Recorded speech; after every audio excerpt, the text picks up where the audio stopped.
हाय मित्रांनो, नमस्कार.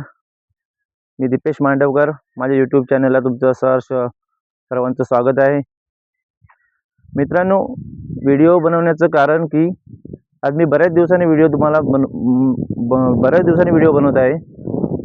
व्हिडिओ बनवण्याचं कारण हेतू हाच आहे की गावच्या ठिकाणी आता कोणी राहिलेलं नाही.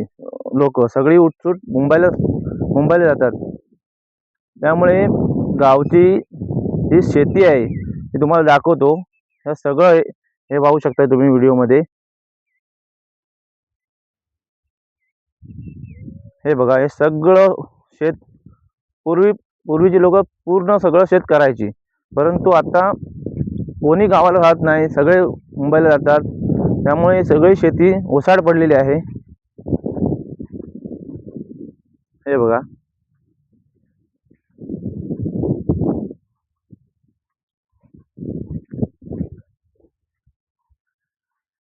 बघा, आपण पाहू शकता किती शेती दिसते आपल्याला. ही सगळी ओसाड पडलेली आहे.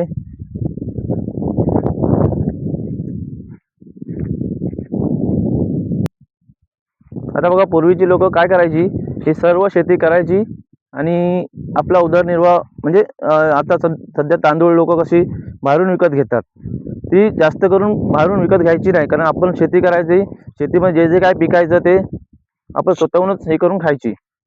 आणि आता तसं नाही. आधी सगळं ओसाड पडल्यामुळे सगळी लोक बाहेरून सगळं विकत घेतात आणि आपला उदरनिर्वाह करतात.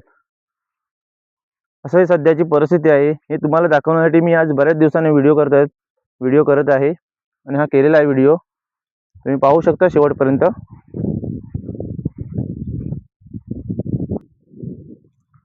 मित्रांनो, आत्ताच्या परिस्थितीमध्ये महागाई एवढी वाढलेली आहे, त्यामुळे आता ही शेती जी पडलेली दिसते ती परत करण्याची वेळ आता लोकांवर येण्याची शक्यता आहे असं वाटतंय.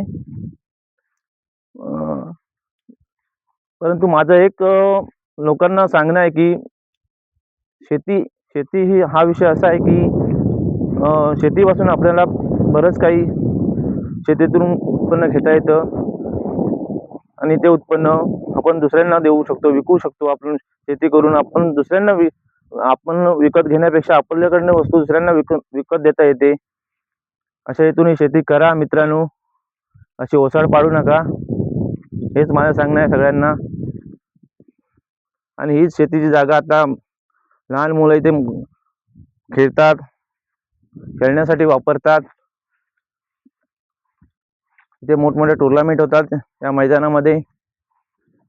म्हणजे आता शेतीची जागेचं रूप आता मैदानाने घेतलेलं आहे. क्रिकेट स्पर्धा इथे भरवल्या जातात. अशी सध्याची परिस्थिती या व्हिडिओतून तुम्हाला सांगितलेली आहे. धन्यवाद. असेच नवीन व्हिडिओ पाहण्यासाठी माझ्या चॅनलला सबस्क्राईब आणि लाईक जरूर करा. धन्यवाद.